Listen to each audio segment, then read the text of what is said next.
നമസ്കാരം. ഇതാണ് എത്ര കണ്ട് ഏതൊക്കെ വിധത്തിൽ കുറ്റകൃത്യങ്ങൾ മറയ്ക്കാൻ ശ്രമിച്ചാലും അതിനെയൊക്കെ മറികടന്നുകൊണ്ട് ചില തെളിവുകൾ തെളിഞ്ഞു നിൽക്കും എന്നതിന്റെ ഏറ്റവും വലിയ തെളിവാണ് നവീൻ ബാബുവിന്റെ മരണം കഴിഞ്ഞ ശേഷമുള്ള ഇപ്പൊ പുറത്തു വരുന്ന തെളിവുകൾ. ഓരോ ദിവസവും ഞെട്ടിക്കുന്ന തെളിവുകൾ പുറത്തു വരുമ്പോൾ CBI അന്വേഷണം വേണമെന്ന് നവീൻ ബാബുവിന്റെ ഭാര്യ മഞ്ജുഷയും കുടുംബവും എല്ലാം ആവശ്യപ്പെടുമ്പോൾ 12-ാം തീയതി ഇന്നലെ കോടതിയിൽ നടന്നിട്ടുള്ള വിശദമായ അവതരണം എന്തുകൊണ്ടാണ് തങ്ങൾ ഇത്തരത്തിൽ CBI അന്വേഷണം വേണമെന്ന് പറയുന്നത് എന്ന് തെളിവുകൾ നിരത്തിയുള്ള ആ വാദത്തിൽ കോടതി പോലും തരിച്ചിരിക്കുന്നതാണ് കണ്ടത്.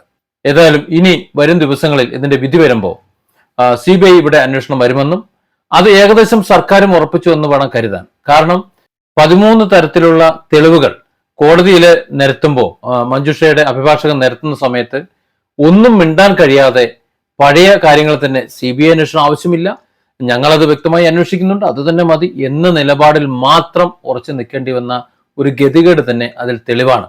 ഇവിടെ പോസ്റ്റ്മോർട്ടം റിപ്പോർട്ടും അതേപോലെ പ്രാഥമിക അന്വേഷണവുമായിട്ട് ബന്ധപ്പെട്ടിട്ടുള്ള ഇൻക്വസ്റ്റ് റിപ്പോർട്ടും ഒക്കെ വ്യത്യസ്തമാണ്. മരണസമയത്തിൽ വ്യത്യാസമുണ്ട്. അത് അന്വേഷണ ഉദ്യോഗസ്ഥന്മാർ മറ്റു പല രേഖകളും എടുക്കാത്തതിലുള്ള വിഷയങ്ങളുണ്ട്. ഇതൊക്കെയാണ് നവീൻ ബാബുവിന്റെ കുടുംബം കോടതിയിൽ ചൂണ്ടിക്കാണിച്ചത്. നമുക്ക് എന്തൊക്കെയാണ് നവീൻ ബാബുവിന്റെ കുടുംബം കോടതിയിൽ CBI അന്വേഷണം വേണം എന്നതിന് തെളിവായി നിരത്തിയത് എന്ന് നോക്കാം. ഒന്നാമത്തത്, ഇൻക്വസ്റ്റ് റിപ്പോർട്ട് അപൂർണമാണ് എന്നതാണ്. മുറിയുടെ പൊക്കം നമുക്കറിയാം. ഒരാൾ ആത്മഹത്യ ചെയ്യണമെന്നുണ്ടെങ്കിൽ ആ ആത്മഹത്യ ചെയ്യുന്ന ആ പ്രദേശത്തിന്റെ എല്ലാ അളവുകളും പോലീസ് ഇൻക്വസ്റ്റ് റിപ്പോർട്ടിൽ എഴുതി വെക്കും. ആ മുറിയുടെ ഹൈറ്റ് എത്ര, ആ കൊളുത്ത് എവിടെയാണ്, ആ കൊളുത്ത് ഓരോ ചുമരിൽ നിന്നും എത്ര അകലെയാണ്, ആത്മഹത്യ ചെയ്ത ആൾ ഏത് വസ്തുവിന്റെ മുകളിൽ നിന്നുകൊണ്ടാണ് കയറ് കുരുക്കിയത് അല്ലെങ്കിൽ തൂങ്ങി മരിക്കാൻ ശ്രമിച്ചത്, ആ ഉപകരണവും കൊളുത്തും തമ്മിലുള്ള അകലം, തറയിൽ നിന്നും ആ ഉപകരണത്തിന്റെ വലിപ്പം, എല്ലാ അളവുകളും ഇഞ്ച് ടു ഇഞ്ച് എല്ലാം രേഖപ്പെടുത്തി വെക്കലുണ്ട്. എന്നാൽ ഇവിടെ അത്തരത്തിലൊന്നും കാണാനേയില്ല. ഇവിടെ നമ്മൾ ശ്രദ്ധിക്കേണ്ടത് ഇത്തരത്തിലുള്ള പ്രാഥമിക തെളിവുകൾ ഉൾപ്പെടെ ശാസ്ത്രീയമായ തെളിവുകൾ എണ്ണി പറയുകയാണ് മഞ്ജുഷ ചെയ്തത്. അതുകൊണ്ട് തന്നെ കോടതിക്ക് മറുത്തൊന്നും പറയേണ്ട ഒരു ആവശ്യമില്ല, ഒരു വിശദീകരണം ചോദിക്കേണ്ട ഒരു ആവശ്യമില്ലായിരുന്നു എന്നോണം നമ്മൾ മനസ്സിലാക്കാൻ. അതുകൊണ്ട് തന്നെയാണ് സർക്കാരിന്റെ അഭിഭാഷകനും ഒന്നും ചെയ്യാൻ പറ്റാതെ പോയത്. ഒരു ആത്മഹത്യ എന്ന് പറഞ്ഞാൽ ആ ആത്മഹത്യ ചെയ്യുന്ന വ്യക്തിയുടെ നീളം, ഉയരം, വണ്ണം, അതിന്റെ തൂക്കം, അതുപോലെ അതിന്റെ അന്തരീക്ഷം, അവിടുത്തെ സാഹചര്യങ്ങൾ, ഇതെല്ലാം വളരെ പ്രധാനമാണ്. അത്തരത്തിലുള്ള യാതൊരു അളവുകളും എടുത്തിട്ടില്ല എന്നത് തന്നെ ഒരു തെളിവായി അഭിഭാഷകൻ അവിടെ അവതരിപ്പിച്ചു. രണ്ടാമത്തത് ഏറ്റവും പ്രധാനപ്പെട്ട ഒരു സംഗതിയാണ്. അതായത് ഇൻക്വസ്റ്റ് റിപ്പോർട്ടിൽ വളരെ കൃത്യമായി നവീൻ ബാബുവിന്റെ അല്ലെങ്കിൽ ആരുടെയോ രക്തം അടിവസ്ത്രത്തിൽ ഉണ്ടായിരുന്നു എന്ന് വളരെ വ്യക്തമായി രേഖപ്പെടുത്തിയിട്ടുണ്ട്. അത് പക്ഷേ പോസ്റ്റ്മോർട്ടം റിപ്പോർട്ടിലില്ല. ഇവിടെ ഇതെല്ലാം സ്വാഭാവികമാണ്. ആന്തരിക അവയവങ്ങൾ മാത്രമല്ല, ബാഹ്യ അവയവങ്ങളും മറ്റെല്ലാ പ്രദേശങ്ങളും എല്ലാം വളരെ സുരക്ഷിതമാണ്. സാധാരണഗതിയിൽ ഒരു നോർമൽ മനുഷ്യൻ എങ്ങനെയാണോ ഉള്ളത് അതുപോലെ തന്നെയാണ് എന്ന് അവർ സാക്ഷ്യപ്പെടുത്തുമ്പോൾ ഈ രക്തം എവിടെ നിന്ന് വന്നു എന്നവർക്ക് അന്വേഷിക്കാൻ കഴിഞ്ഞിട്ടില്ല. അന്വേഷണ ഉദ്യോഗസ്ഥന്മാർ അതിനെക്കുറിച്ച് അന്വേഷിച്ചിട്ടേ ഇല്ല. ഇവിടെ ഇൻക്വസ്റ്റ് റിപ്പോർട്ടും പോസ്റ്റ്മോർട്ടം റിപ്പോർട്ടും തമ്മിൽ യോജിക്കുന്നില്ല. ഏറ്റവും ശ്രദ്ധിക്കേണ്ടതെന്ന് പറഞ്ഞാൽ അന്വേഷണ ഉദ്യോഗസ്ഥർ ഈ വിവരങ്ങളൊക്കെ കളക്ട് ചെയ്യേണ്ടതാണ്. അത്തരത്തിലുള്ള യാതൊരു വിവരങ്ങളും ഈ അന്വേഷണ ഉദ്യോഗസ്ഥർ കളക്ട് ചെയ്തിട്ടില്ല. കളക്ട് ചെയ്തിട്ടുണ്ടെങ്കിൽ അവർ കോടതിയിൽ ഹാജരാക്കിയനെ, കേസ് ഡയറി ഹാജരാക്കാൻ പറഞ്ഞാണല്ലോ. അപ്പൊ അത്തരത്തിലുള്ള തെളിവുകളോ ഒന്നും തന്നെ അവർ കളക്ട് ചെയ്തിട്ടില്ല എന്നത് തന്നെ ഇത് തെളിയരുത്, ഒരു തരത്തിലും അന്വേഷണത്തെ തെളിയരുത് എന്ന് സൂചിപ്പിക്കുന്നതായും അത് കൊലപാതകത്തിലേക്കുള്ള സാധ്യത തെളിയുന്നതായും അഭിഭാഷകൻ കോടതിയെ ബോധിപ്പിച്ചു. മൂന്നാമത്തെ ഏറ്റവും വലിയ ശാസ്ത്രീയമായ തെളിവെന്ന് പറയുന്നത് 14-ാം തീയതി അർദ്ധരാത്രിക്കും 15-ാം തീയതി രാവിലേക്കും ഇടയിലാണ് മരണപ്പെട്ടത് എന്ന് പറയുന്നു. ഇവിടെ ആദ്യം ശരീരം കണ്ടത്, നവീൻ ബാബുവിന്റെ ശരീരം തൂങ്ങി നിൽക്കുന്ന നിലയിൽ കണ്ടത് നവീൻ ബാബുവിന്റെ ഡ്രൈവറാണ് എന്ന് പറയുന്നു. ഇവിടെ നമുക്കറിയാം, ഇതുവരെയുള്ള എല്ലാ ആത്മഹത്യാ കേസുകളുടെയും ഹിസ്റ്ററി പരിശോധിച്ചാൽ, അതിന്റെ ആ പശ്ചാത്തലം പരിശോധിച്ചു കഴിഞ്ഞാൽ, ഈ ഭൂമിക്ക് ഒരു ഗുരുത്വാകർഷണ ബലം എന്നൊരു സംഗതിയുണ്ട്, ഒരു ഗ്രാവിറ്റി ഉണ്ട്.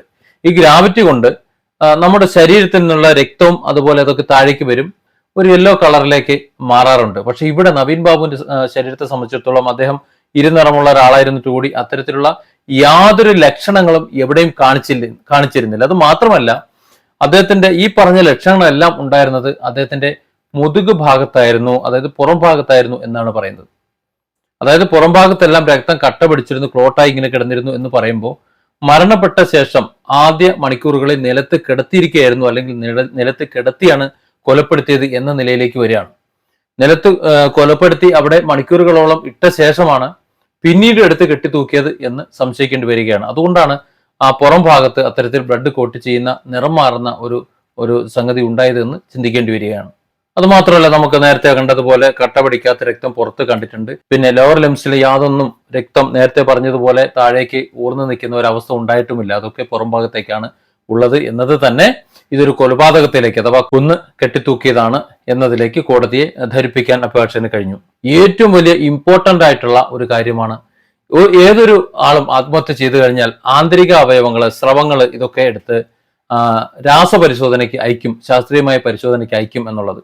തൂങ്ങി മരണമാണെന്നുണ്ടെങ്കിലും ആ തൂങ്ങി മരണത്തിനിടയിൽ വിഷം കഴിച്ചിരുന്നോ, അല്ലെങ്കിൽ വിഷം കൊടുത്ത് കൊന്നിട്ട് കെട്ടിത്തൂക്കിയതാണോ, മരണശേഷം കെട്ടിത്തൂക്കിയതാണോ എന്നൊക്കെ തിരിച്ചറിയുന്നതിന് വേണ്ടിയിട്ട് മറ്റെന്തെങ്കിലുമൊക്കെ ഉള്ളിൽ ചെന്നിരുന്നോ എന്നൊക്കെ അറിയുന്നതിലേക്ക് ആന്തരിക അവയവങ്ങൾ ശേഖരിക്കുക, സലൈവ പോലുള്ളതൊക്കെ ശേഖരിക്കുക, അതൊക്കെ പരിശോധനയ്ക്ക് അയക്കേണ്ടതുണ്ട്, ശാസ്ത്രീയ പരിശോധനയ്ക്ക് അയക്കേണ്ടതുണ്ട്. ഇവിടെ അത്തരത്തിലുള്ള ഒരു പരിശോധന നടക്കാതിരിക്കാൻ യാതൊരു വിധത്തിലും ഇതിന്റെ ആന്തരിക അവയവങ്ങളോ മറ്റോ ശേഖരിക്കുകയോ അത് രാസപരിശോധനയ്ക്ക് അയക്കുകയോ ചെയ്തിട്ടില്ല എന്നുള്ളത് ഒരു കൊലപാതകത്തിലേക്കാണ് വിരൽ ചൂണ്ടുന്നത്.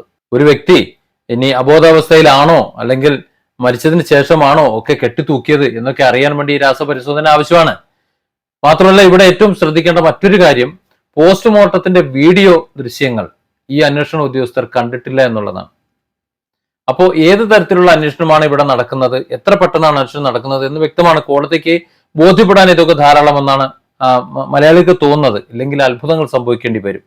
പിന്നെ മലയാളികൾ സംസാരിച്ചുകൊണ്ടിരിക്കുന്ന മറ്റൊരു വിഷയം, കേവലം 1/2 സെന്റിമീറ്റർ, അതായത് 5 mm മാത്രമുള്ള ഒരു കയർ, ആ കയറിൽ 55 കിലോ ഉള്ള നവീൻ ബാബു തൂങ്ങി നിന്നു എന്നാണ് പറയുന്നത്. തൂങ്ങി മരണമാണെന്നുണ്ടെങ്കിൽ എന്തായാലും നവീൻ ബാബുവിന്റെ ആ വെയിറ്റ് താങ്ങുന്നവരുടെ കയറ് പൊട്ടും, ഉറപ്പാണ്.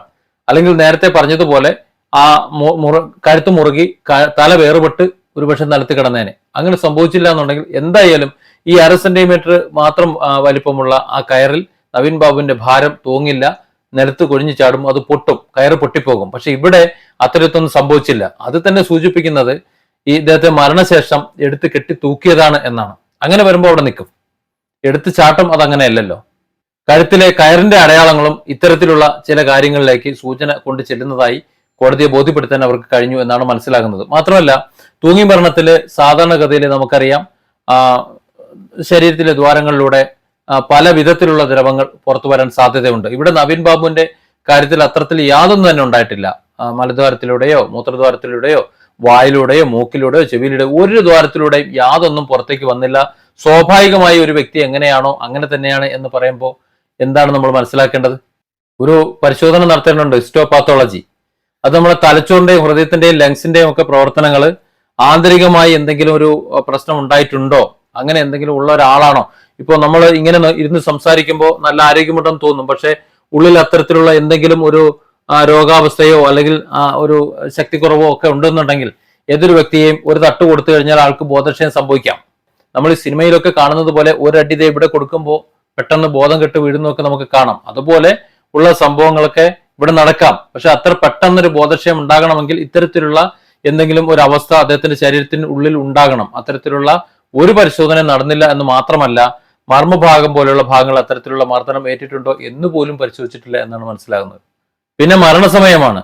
പോസ്റ്റ്മോർട്ടം റിപ്പോർട്ട് പ്രകാരം 4:30-നും 5:30-നും ഇടയ്ക്കാണ് മരണമെന്നാണ് പറയുന്നത്. ഇതൊരു സംശയമാണ്. കാരണം ഇവര് ഈ ഡ്രൈവർ ശരീരം കണ്ടു എന്ന് പറയുന്നത് 6-നും 7-നും ഇടയ്ക്കാണ്.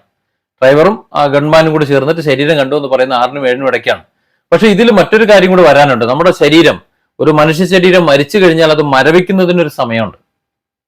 അപ്പോ ഇത് കണ്ടു എന്ന് പറയുന്ന സമയവും അതിനുശേഷം പോസ്റ്റ്മോർട്ടം നടത്തുന്ന സമയവും അതിനു മുമ്പ് ശരീരം മരവിച്ച സമയവും ഒക്കെ കണക്ക് കൂട്ടുമ്പോൾ ഈ മരണസമയത്തിൽ ഒരുപാട് വ്യത്യാസം വരുന്നുണ്ട്. അതിൽ നിന്ന് നമുക്ക് മനസ്സിലാകുന്നത് മരണസമയം ഇവർ കൃത്രിമമായി സൃഷ്ടിച്ചു എന്നാണ്. ഇവിടെ നമ്മൾ ശ്രദ്ധിക്കേണ്ടത്, ഏതെങ്കിലും ഒരു തെളിവോ അല്ലെങ്കിൽ ഒരു രേഖയോ കൃത്രിമമായി സൃഷ്ടിച്ചു കഴിഞ്ഞാൽ അതിനെ സാധൂകരിക്കാൻ വേണ്ടി ഒരുപാട് കഷ്ടപ്പെടേണ്ടി വരും. എല്ലാ ഭാഗവും ഒരുപോലെ ക്ലിയർ ചെയ്യാൻ പറ്റില്ല. ഇതും അത് തന്നെയാണ് സംഭവിക്കുന്നത്, ഇവിടെയും അത് തന്നെയാണ് സംഭവിക്കുന്നത്. തെളിവുകളെല്ലാം ഒരു സ്വാഭാവിക മരണത്തിലേക്ക് കൂട്ടിച്ചേർക്കാൻ വേണ്ടി അവർ സംഘടിപ്പിച്ചു വെച്ചപ്പോൾ അതിന്റെ അനുബന്ധ ഭാഗങ്ങൾ ക്ലിയർ ചെയ്യാൻ അവർക്ക് കഴിഞ്ഞില്ല. ഒരു സാധാരണ തൂങ്ങി മരണമായിരുന്നു എന്നുണ്ടെങ്കിൽ ഈ തെളിവുകളെല്ലാം ശരിയായി വന്നേനെ, പ്രത്യേകിച്ച് ഇവരൊന്നും ചെയ്യേണ്ടതില്ലായിരുന്നു. പക്ഷെ ഇവിടെ കൃത്രിമമായി ഒരു തൂങ്ങി മരണം കൽപ്പിക്കുമ്പോൾ സ്വാഭാവികമായും ബാക്കിയുള്ളത് സംഘടിപ്പിക്കാൻ കഴിയില്ല എന്നത് തന്നെ ഇതൊരു കൊലപാതകമാണെന്നും ഇവർക്ക് ഇത് ആത്മഹത്യയാണ് എന്ന് തെളിയിക്കാൻ കഴിയില്ല. ശരിക്കൊരു അന്വേഷണം നടന്നാൽ എന്നതിനെ സൂചിപ്പിക്കുന്നുണ്ട്. പിന്നെ പി ദിവ്യയുടെ കാര്യം. പി ദിവ്യ നവീൻ ബാബുവിന്റെ ആ യാത്രയപ്പ് ചടങ്ങിൽ വലിഞ്ഞു കയറി ചെന്ന് അദ്ദേഹത്തെ ആക്ഷേപിച്ചപ്പോ, അദ്ദേഹത്തെ അപമാനിച്ചപ്പോ അവിടെ പറഞ്ഞ ഒരു വർത്തമാനമുണ്ട്. പ്രശാന്തൻ ഇത് ഏതാണെന്ന് കൃത്യമായി നമുക്ക് ആർക്കും അറിയില്ല. ഏതായാലും അദ്ദേഹത്തിന് ഒരു പരാതി ഉണ്ടായിരുന്നു. ആ പരാതിയുടെ പ്രതിഫലനമായിട്ടാണ് പി ദിവ്യ അവിടെ ചെന്ന് സംസാരിച്ചത്. അപ്പോൾ പി ദിവ്യ പരാമർശിച്ചിട്ടുള്ള ആ പരാതിയെക്കുറിച്ച് ഈ അന്വേഷണ ഉദ്യോഗസ്ഥർ അന്വേഷിക്കേണ്ടതാണ്. ആ പരാതിയെക്കുറിച്ചോ അതുപോലെ ഈ പ്രശാന്തനെ കുറിച്ചോ ഒന്നും ഈ അന്വേഷണ ഉദ്യോഗസ്ഥർ അന്വേഷിച്ചിട്ടില്ല എന്നാണ് മനസ്സിലാകുന്നത്. കാര്യം അന്വേഷണ റിപ്പോർട്ടിൽ ഉണ്ടാവില്ല. നമുക്കറിയാവുന്ന ഒരു കാര്യമുണ്ട്, തുടക്കത്തിൽ അന്വേഷിച്ചിരുന്നത് അതാണ്. പക്ഷെ ആ വിവരം സ്പെഷ്യൽ ഇൻവെസ്റ്റിഗേഷൻ ടീം അതും നോക്കിയിട്ടില്ല, ആ ഭാഗമേ നോക്കിയിട്ടില്ല. അതും മഞ്ജുഷയുടെ വക്കീൽ നവീൻ ബാബുവിന്റെ കുടുംബം ഏർപ്പെടുത്തിയ അഡ്വക്കേറ്റ് ഹൈക്കോടതിയെ ബോധിപ്പിച്ചിട്ടുണ്ട് എന്നും അറിയുന്നു. പിന്നെ നവീൻ ബാബുവിന്റെ കുടുംബം തുടക്കം മുതൽ സംസാരിക്കുന്നതാണ് ഈ കളക്ടറുമായി ബന്ധപ്പെട്ട്, അതുപോലെ പി ദിവ്യയായിട്ട് ബന്ധപ്പെട്ട്, പ്രശാന്തനുമായിട്ട് ബന്ധപ്പെട്ട് ഒക്കെ ഉള്ള രേഖകൾ. കാരണം ഒരു കൊലപാതകമാണ് എന്നുണ്ടെങ്കിൽ ആ രേഖകളൊക്കെ നശിക്കുന്നതിന് മുമ്പ് കണ്ടെടുക്കേണ്ടതുണ്ട്. അതിനുവേണ്ടി CCTV ദൃശ്യങ്ങളും മറ്റും എടുത്തു വെക്കണം എന്നുള്ളത്. നവീൻ ബാബുവിന്റെ മരണം സംഭവിക്കുന്നതിന് മുമ്പ്, അതായത് പി ദിവ്യ ആക്ഷേപിച്ചു പോയതിനു ശേഷം കളക്ടറുടെ ചേംബറിലേക്ക് ചെന്ന് എനിക്കൊരു തെറ്റുപറ്റി എന്ന് നവീൻ ബാബു പറഞ്ഞു എന്നുള്ളൊരു മൊഴി കളക്ടർ പറയുന്നുണ്ട്. എന്നാൽ ഇത് സംബന്ധിച്ച് കളക്ടറുടെ ചേംബറിന്റെ പരിസരത്ത് അല്ലെങ്കിൽ ഈ പറഞ്ഞ ഓഫീസ് പരിസരത്തൊക്കെ CCTV ദൃശ്യങ്ങൾ ഉണ്ടായിരിക്കെ ആ CCTV ദൃശ്യങ്ങൾ ഒന്നും തന്നെ പോലീസ് ഇതുവരെ, സ്പെഷ്യൽ ഇൻവെസ്റ്റിഗേഷൻ ടീം ഇതുവരെ കളക്ട് ചെയ്തിട്ടില്ല എന്നതും കളക്ടറുടെ മൊഴിയെ സംബന്ധിച്ചുള്ള സംശയം ഉണ്ടാക്കുന്നുണ്ട്. പിന്നെ പ്രത്യേകം ശ്രദ്ധിക്കേണ്ട ഒരു കാര്യം, തുടക്കത്തിൽ ഈ കേസ് അന്വേഷിച്ചു അട്ടിമറിക്കും എന്ന് കരുതിയപ്പോ ശരിയായ അന്വേഷണമാണ് നടക്കുന്നത് എന്ന് ബോധ്യപ്പെടുത്താൻ വേണ്ടി, അത് ജനങ്ങളെ മനസ്സിലാക്കിക്കാൻ വേണ്ടിയിട്ട് സ്പെഷ്യൽ ഇൻവെസ്റ്റിഗേഷൻ ടീമിനെ നിയമിക്കുമ്പോൾ ആ ഇൻവെസ്റ്റിഗേഷൻ ടീമിന്റെ തലവനായി ആദ്യം ഈ കേസ് അന്വേഷിച്ച അതേ വ്യക്തിയെ തന്നെയാണ് നിയമിച്ചത് എന്നത് വളരെ ദുരൂഹമാണ്. പിന്നെ സർക്കാർ പറയുന്നത് പച്ച നുണയാണ്. മരണപ്പെട്ട നവീൻ ബാബുവിന്റെ സഹോദരൻ പറഞ്ഞു അത്രേ ഇൻക്വസ്റ്റ് നടപടികളും പോസ്റ്റ്മോർട്ടം നടപടികളും വളരെ വേഗത്തിലാക്കണമെന്ന്. അതുകൊണ്ടാണ് അവർ വളരെ വേഗത്തിൽ ഇൻക്വസ്റ്റ് നടപടികളും പോസ്റ്റ്മോർട്ടം നടപടികളും ഒക്കെ ചെയ്ത് ആ ബോഡി വിട്ടുകൊടുത്തത് എന്നാണ് പറയുന്നത് അന്വേഷണ ഉദ്യോഗസ്ഥർ പറയുന്നത്. അതായത് നവീൻ ബാബുവിന്റെ കുടുംബം എന്തോ ആഗ്രഹിച്ചിരുന്നു അത്രേ, നവീൻ ബാബു പെട്ടെന്ന് മരിക്കണമെന്നും അതുപോലെ ഇൻക്വസ്റ്റ് നടപടികളും പോസ്റ്റ്മോർട്ടം പെട്ടെന്ന് നടത്തിയിട്ട് ബോഡി വിട്ടുകിട്ടണമെന്നും ഒക്കെ കാത്തിരുന്നത് പോലെയാണ്. നമ്മൾ മനസ്സിലാക്കിയതും നവീൻ ബാബുവിന്റെ ഭാര്യ മഞ്ജുഷ പറഞ്ഞതുമൊക്കെ ഒരു കാരണവശാലും പരിയാരം മെഡിക്കൽ കോളേജിൽ ഈ പോസ്റ്റ്മോർട്ടം നടത്തരുതെന്നും പോസ്റ്റ്മോർട്ടം അവിടെ നടത്തുന്നതോട് താല്പര്യമില്ല എന്നും ഒക്കെ അറിഞ്ഞു എന്നാണ്. അതായത് ഇവർ ചെല്ലുന്നതിന് മുമ്പ്, കുടുംബം ചെല്ലുന്നതിന് മുമ്പ് എല്ലാ കാര്യങ്ങളും ഒതുക്കി തീർക്കാൻ അവിടെ മറ്റാരൊക്കെയാണ് ചരട് വലിച്ചത് എന്നും ഇപ്പോ ആ കാര്യങ്ങളെല്ലാം നവീൻ ബാബുവിന്റെ സഹോദരന്റെ മേൽ കൊണ്ടുവന്നിടുകയാണെന്നും ചിന്തിക്കുമ്പോൾ തന്നെ ഇല്ലാത്ത കാര്യം ഉണ്ട് എന്ന് പറഞ്ഞ് സമർത്ഥിച്ചുകൊണ്ട് കോടതിയെ തെറ്റിദ്ധരിപ്പിക്കാൻ ശ്രമിക്കുമ്പോൾ തന്നെ, അല്ലെങ്കിൽ അന്വേഷണ റിപ്പോർട്ട് ആ രീതിയിൽ കൊടുക്കുമ്പോൾ തന്നെ ഇതൊരു കൊലപാതകമാണെന്ന് തെളിയണം. അന്വേഷണ ഉദ്യോഗസ്ഥർക്ക് സത്യത്തിൽ എളുപ്പമാകേണ്ടതാണ്. കാരണം പ്രതികൾ എന്ന് സംശയിക്കുന്നവരെല്ലാം ഇവിടെ ഉണ്ടാരും മുങ്ങിയിട്ടില്ല. അവരെ പിടിച്ച് നന്നായെന്ന് ചോദ്യം ചെയ്തു കഴിഞ്ഞാൽ തന്നെ തെളിയാവുന്നതേ ഉള്ളൂ, ഈ ഒരൊറ്റ കാര്യം തന്നെ പരിഗണിച്ചാൽ. പിന്നെ കുറുന്തോട്ടിക്ക് തന്നെ വാദം വരുമ്പോൾ എങ്ങനെയാണ് അന്വേഷണം പോകുന്നത് നമുക്കറിയാമല്ലോ. ഇവിടെ നേരെ അന്വേഷിക്കുകയുമില്ല, അതുപോലെ CBI മറ്റു അന്വേഷണ ഉദ്യോഗസ്ഥരെ വരാൻ സമ്മതിക്കുകയുമില്ല എന്ന നിലയിലാണ് കാര്യങ്ങളുടെ പോക്ക്. മറ്റുള്ളവരൊന്നും സ്വാധീനിക്കരുത് എന്നൊക്കെയാണ് ജാമ്യ വ്യവസ്ഥയിലുള്ളത്. സത്യത്തിൽ പാർട്ടിയെ, ഭരണത്തെ ഒക്കെ കൃത്യമായി സ്വാധീനിക്കാൻ കഴിയുന്ന, കണ്ണൂരിന്റെ മിനിസ്റ്റർ പദവി വേണമെന്നുണ്ടെങ്കിൽ ഉണ്ട് എന്ന് പറയാൻ കഴിയുന്ന വിധത്തിലുള്ള ഒരു പവറുള്ള ഒരാളാണ് എന്ന് മനസ്സിലാക്കണം. കാരണം ആദ്യം തുടക്കത്തിൽ പാർട്ടി സെക്രട്ടറി പറഞ്ഞത് എന്താണ്? നവീൻ ബാബുവിന്റെ കുടുംബത്തോടൊപ്പമാണ് തങ്ങൾ. എന്നാൽ പിന്നീട് നവീൻ ബാബുവിന്റെ കുടുംബത്തോടൊപ്പം എന്ന് പറഞ്ഞ അതേ ആൾക്കാർ തന്നെ പാർട്ടി അംഗങ്ങളെ സംരക്ഷിക്കേണ്ട ഉത്തരവാദിത്വം നമുക്കുണ്ട്, അത് സംരക്ഷിക്കും എന്ന് പറയുന്നതും കേട്ടു. അതിന് തെളിവായി ജയിലിൽ നിന്ന് ജാമ്യം കിട്ടി പുറത്തു വന്ന പി ദിവ്യയെ എതിരേൽക്കാൻ വേണ്ടി പാർട്ടി സെക്രട്ടറി ഭാര്യയെ പറഞ്ഞു വിട്ടത് നമ്മൾ കണ്ടു. ഇതൊക്കെ നമ്മൾ കണ്ടതാണ്. ഇനി അതിനെല്ലാം പുറമെ ഇപ്പൊ കേസ് നടക്കുകയാണ്, ജാമ്യത്തിലാണ്. ജാമ്യത്തിൽ നിൽക്കുന്ന, ഈ കേസ് എവിടെയും എത്താതെ അന്വേഷണത്തിൽ നിൽക്കുന്ന അതേ പ്രതി, ആ പ്രതി മറ്റുള്ളവരെ, ഭരണത്തെ ഒന്നടങ്കം ഈ പറഞ്ഞ അന്വേഷണ ഉദ്യോഗസ്ഥരെ അടക്കം സ്വാധീനിക്കുമെന്നതിന്റെ തെളിവാണ് ഇപ്പോൾ പുറത്തു വന്നേക്കുന്നത്. പാർട്ടി ഈ മാസം 7-ന്, ഈ കഴിഞ്ഞ 7-ന് ജില്ലാ കമ്മിറ്റിയിലെ ഒരു സ്ഥിരം മെമ്പറായിട്ട് അവരോധിച്ചത് നമ്മൾ കണ്ടു. അതായത് അത്രത്തോളം സ്വാധീനമുണ്ട്. അപ്പോൾ അത്രത്തോളം സ്വാധീനമുള്ള ഈ അന്വേഷണ ഉദ്യോഗസ്ഥരെ സ്വാധീനിക്കാൻ കഴിവുള്ള ഒരാൾ, ആ ഒരാളെ കുറിച്ചുള്ള അന്വേഷണം കേരളത്തിലെ ഏതെങ്കിലും ഒരു അന്വേഷണ ഏജൻസി അന്വേഷിക്കുന്നത് ശരിയല്ല, അത് ഒരിക്കലും തെളിയില്ല എന്ന് മഞ്ജുഷയുടെ, അതായത് നവീൻ ബാബുവിന്റെ കുടുംബം ഏർപ്പെടുത്തിയ അഡ്വക്കേറ്റ് കോടതിയെ ധരിപ്പിച്ചിട്ടുണ്ട്.